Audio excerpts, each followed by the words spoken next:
नमस्कार आप सभी को। कैसे हैं आप लोग? आई होप आप सब लोग बहुत अच्छे होंगे और आप सबका फिर से वेलकम है मेरे इस चैनल में जिसका नाम है द सक्सेस पॉइंट। हम लोग कर रहे थे एनसीईआरटी के सॉल्यूशंस एक्सरसाइज 2.5, उसका क्वेश्चन नंबर 7 तक हम कर चुके हैं। आइए क्वेश्चन नंबर 8 देखते हैं। क्वेश्चन नंबर 8 क्या कह रहा है? Factorise each of the following. बोल रहा है गुणनखंड निकालिए इन सभी के। तो हमारे को डिफरेंट डिफरेंट पार्ट्स दिए हैं और उनके हमें क्या निकालने हैं? गुणनखंड निकालने हैं, फैक्टर्स निकालने हैं। अब देखिए, मैंने आपको हमेशा बताया कि क्वेश्चन या तो एक्सपेंडेड फॉर्म में आएगा या आपको प्रोडक्ट की फॉर्म में आएगा।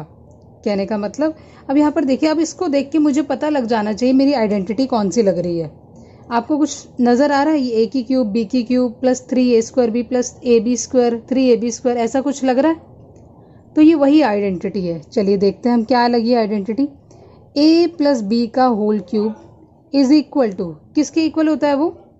a का क्यूब प्लस b का cube plus 3a² B plus 3ab²। यही है आइडेंटिटी जो हमें नजर आ रही है। चलिए फिर यूज करते हैं हम इस आइडेंटिटी को। अब देखिए, अब आपको क्या इस फॉर्म में गिवन है, इस फॉर्म में गिवन है? आप बोलोगे कि इस फॉर्म में गिवन है जी। अब इस फॉर्म में गिवन है तो अपने को किस में कन्वर्ट करना है? हमें इसके फैक्टर्स बनाने, मतलब a प्लस बी का होल क्यूब कन्वर्ट करना है। चलिए, अब यहाँ पे देखिए 8a का क्यूब, 8a को क्या लिख सकते हैं? मैं 8 को क्या लिख सकती हूँ? 8 जो है वो 2 का क्यूब होता है। जैसे मतलब 2 इंटू 2 इंटू 2, 3 बार अगर 8 को मल्टीप्लाई कर दो तो 3 बार अगर 2 को मल्टीप्लाई कर दो, 2 को मल्टीप्लाई करो 3 टाइम्स तो 8 आ जाएगा। 2 2 ज़ा 4, 4 2 ज़ा 8, आ गया 8। यस, तो 8 की जगह 2 लिख सकती हूँ, a की जगह a, तो 2a का होल क्यूब। आ रहा है समझ में? 8a का क्यूब 2a का होल क्यूब प्लस में b को क्या लिख सकती हूँ? सिंपल b का cube plus 3a² b, 3a²। a की वैल्यू क्या है? ये 2a, ये मेरा a है। 3a², b की वैल्यू क्या है? Simple b plus 3ab²। a की वैल्यू क्या है? 2a, b² क्या है? b की वैल्यू। आ रहा समझ में? सो देखिए, ये क्या रिप्रेजेंट कर रहा है? तो इट मीन्स a क्या है? ये पूरा TA 2a, b क्या है? ये मेरा सिंपल b, ये 3a² b 3ab², यही बन रहा है। चलो हम वेरीफाई करेंगे। बिना वेरीफाई करके आगे कैसे बोल सकते हैं? 2a का स्क्वायर क्या होता है? 4a²। 4a को 3 से इंटू करेंगे तो 12a² आ गया और b 12a² b। अगर इसको मैं सॉल्व करूँ तो क्या ये टर्म आ रही है? यस आ रहा है। सिमिलरली इसको भी चेक करते हैं। 2 3 ज़ा 6ab², हाँ जी यही तो है ऊपर भी 6ab²। इट मीन्स हमने बिल्कुल सही आइडेंटिटी लगाई है। तो हमें पता है ये अगर राइट हैंड साइड वाली फॉर्म है, ये किसके इक्वल होता है अकॉर्डिंग टू दिस आइडेंटिटी? ये इक्वल हो जाएगा a प्लस बी का whole cube. So this is my factor. समझ में आया? चलिए सेकेंड पार्ट देखते हैं। आइए देखिए, सेकेंड पार्ट है 8a³ minus b³ minus 12a² b plus 6ab²। अब देखिए यहाँ पर इस आइडेंटिटी में a³ तो समझ में आ रहा है, यहाँ पे माइनस आ गया। माइनस आने का मतलब है ये आइडेंटिटी कौन सी होगी? माइनस वाली आइडेंटिटी होगी। a की क्यूब a माइनस b का होल क्यूब, ये किसके इक्वल होता है? a³ minus b³ minus 3a² b plus 3ab²। यही वाली आइडेंटिटी लग रही है a माइनस बी के होल क्यूब की। हाँ जी यही लग रही है। चलो 8a की क्यूब, 8a को क्या लिख सकती हूँ? 2a का होल क्यूब, क्योंकि 2 को 3 टाइम्स इंटू करूंगी 8 ही आएगा। 8 को 3 a की पावर 3 है तो a³ माइनस b³। 12 को क्या लिख सकती हूँ? Minus 3a² b। a² क्या है? 2a का स्क्वायर, ये a²। b की वैल्यू क्या है? सिंपल b ही है, 3a² b plus 3ab²। a क्या है मेरा? 2a, b क्या है? b।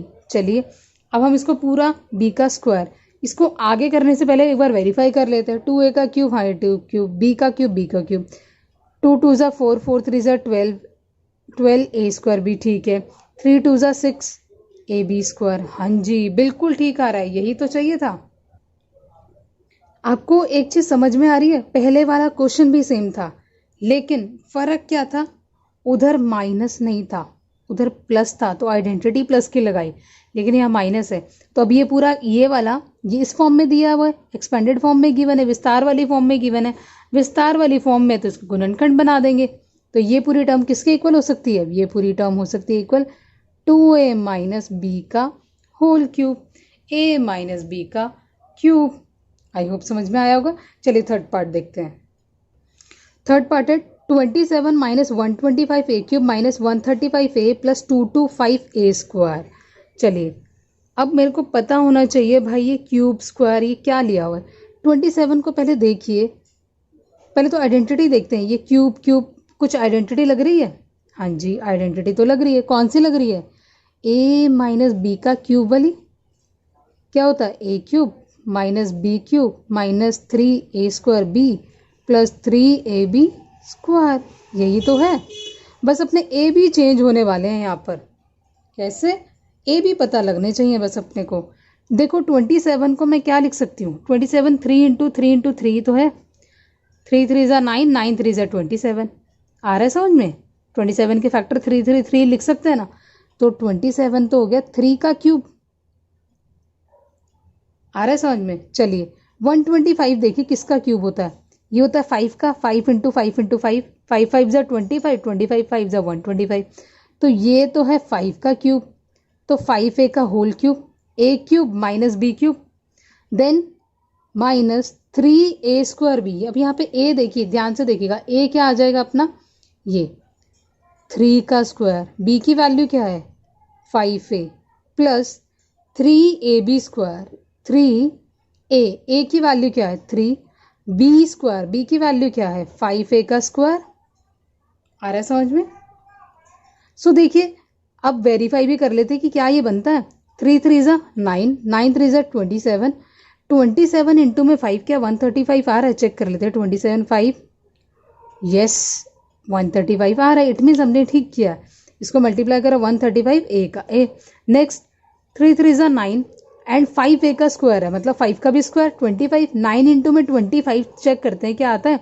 25 9 45 4 225, यस 225 और ए का स्क्वायर, यस। इट मीन्स हमने फैक्टर्स बिल्कुल ठीक बनाए हैं इसके। और अब इससे क्या करना है? इसको फैक्टराइज करना है। तो हमें पता है ये पूरी expanded form a cube minus B cube minus 3 square B plus 3ab square किसके इक्वल होता है? a माइनस बी का होल क्यूब का। तो a क्या है? ये मेरा a है। 3 माइनस b क्या है? 5a, इस पूरे का whole cube. So a minus B का होल क्यूब। आ रहा है समझ में? चलिए फोर्थ पार्ट देखते हैं। देखिए फोर्थ पार्ट क्या कह रहा है। फोर्थ पार्ट अपने को गिवन है 24a cube minus 27b cube minus 144a square B plus 108ab square. Again identity minus की नजर आ रही है मेरे को। चलिए बताइए क्या है ये आइडेंटिटी। a माइनस बी का होल क्यूब की आइडेंटिटी है, क्या होती है? a की क्यूब माइनस b की cube minus 3a square b plus 3ab square. यही तो है आइडेंटिटी, है ना? यही आइडेंटिटी लग रही है ना? ये आइडेंटिटी लग रही है। चलिए अब देखते हैं क्या है ये 64a क्यूब। अब सबसे पहले तो आपको देखना है 64 किसका क्यूब होता है।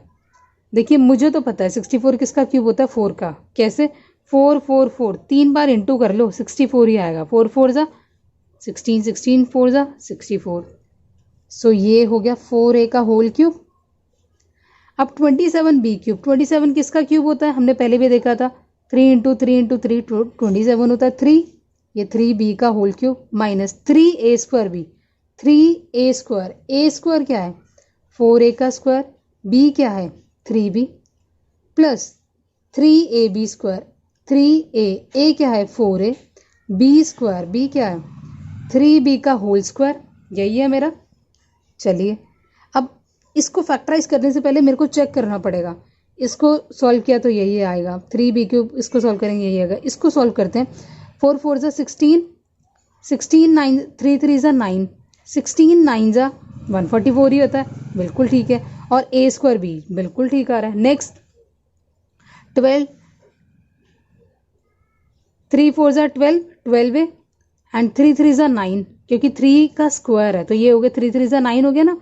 9 और 3 4 ज़ा 12, 12 9 ज़ा 108, ए बी स्क्वायर बिल्कुल ठीक है। इट मीन्स हमने सारे फैक्टर बिल्कुल ठीक बनाए हैं।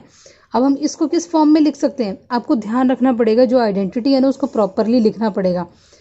4a इस पूरे का क्यूब है ये, 3b इस पूरे का क्यूब है ये, 3a स्क्वायर 4a का स्क्वायर है ये, और ये b है 3ab स्क्वायर। चलिए ये पूरी टर्म किसके इक्वल है, a माइनस बी के क्यूब के। तो a की वैल्यू क्या है, 4a माइनस 3b का होल क्यूब। चलिए नेक्स्ट पार्ट देखते हैं। देखिए फिफ्थ पार्ट है 27p cube minus 216 minus 9/2p square plus 1/4p। चलिए अब देखिए 27, वी नो 27 किसका क्यूब है, 3 इंटू 3 इंटू 3, ये तो इतनी बार हो गया, ये हो गया 3p का होल क्यूब। 1 अपॉन में 216 किसका क्यूब है, 216 होता है बेटा 6 का cube. 6 into 6 into 6, 3 bar into करो, देखो 216 ही आएगा। 36 को 3 से मल्टीप्लाई करेंगे तो 216 ही आएगा। बेसिकली देखो आपको जो स्क्वायर है 1 से लेकर 20 तक स्क्वायर तो लर्न होने चाहिए, साथ के साथ 1 से लेकर 10 तक क्यूब याद होने चाहिए बच्चों को। यदि नहीं भी है तो कोई बात नहीं, आप एलसीएम लेके फैक्टर्स बना के देख सकते हैं। सो 216 कैसे बने फैक्टर्स, 6 इंटू 6 इंटू 6, तो इसको क्या लिख सकती हूँ 1/6 का क्यूब माइनस में 3a स्क्वायर बी, ये a स्क्वायर b की वैल्यू क्या है 1/6 प्लस 3a b का स्क्वायर। आ रहा है समझ में, ये कौन सी आइडेंटिटी लगा दी मैंने, ये हमारी आइडेंटिटी है a माइनस बी का cube. This one is equal to a cube minus B cube minus 3a square b plus 3ab square. यही है मेरी आइडेंटिटी जी, यही है मेरी आइडेंटिटी। चलिए अब आइए देखते हैं, इस पूरे को सॉल्व करेंगे तो 27 आता है, इस पूरे को सॉल्व करेंगे तो 216 आ रहा है। इसको सॉल्व करके देखते हैं कि क्या मैंने ठीक करा है। ये 3 इंटू में 3p स्क्वायर इंटू में 1/6, 3 1 ज़ा 3 2 ज़ा, 3p इंटू में 3p अपॉन में 2, देखो 3 3 ज़ा 9p स्क्वायर बाय 2, अरे बिल्कुल ठीक है 9p स्क्वायर बाय 2, यही तो था, ठीक निकाला है। नेक्स्ट वाला भी चेक करते हैं ज़रा। नेक्स्ट क्या है, 3 इंटू 3p इंटू में 1/6 का स्क्वायर, तो 1/6 को 2 बार इंटू, 3 2 ज़ा 3 1 ज़ा, तो ये क्या आ रहा है p अपॉन में 4, यही तो है 1/4p। इट मीन्स हमने ये जो फैक्टर लिखे हैं ना खोल के, इसको ओपन करके इस फॉर्म में एक्सपेंडेड फॉर्म को, इसको और ज़्यादा क्लियर कर दिया हमने, बिल्कुल ठीक बनाया। तो हमें पता है जब ये एक्सपेंडेड फॉर्म में तो किस फॉर्म में चला जाएगा, a माइनस बी की क्यूब में, क्योंकि फैक्टर्स बनाने। तो a की वैल्यू क्या है मेरी, बता सकते हैं आप, 3p माइनस 1/6 का cube. So this is my answer. I hope आपको समझ में आया होगा। सिर्फ ध्यान रखना है कि ये क्यूब किसके हैं, फिर वेरीफाई भी कर लेना, कहीं ऐसा हो सकता है कि यहाँ आप सिंपल 3p लिख दो, आगे चेक ही ना हो, तो चेक करके एक बार देख लीजिएगा, देन हमारे फैक्टर्स बन जाएंगे।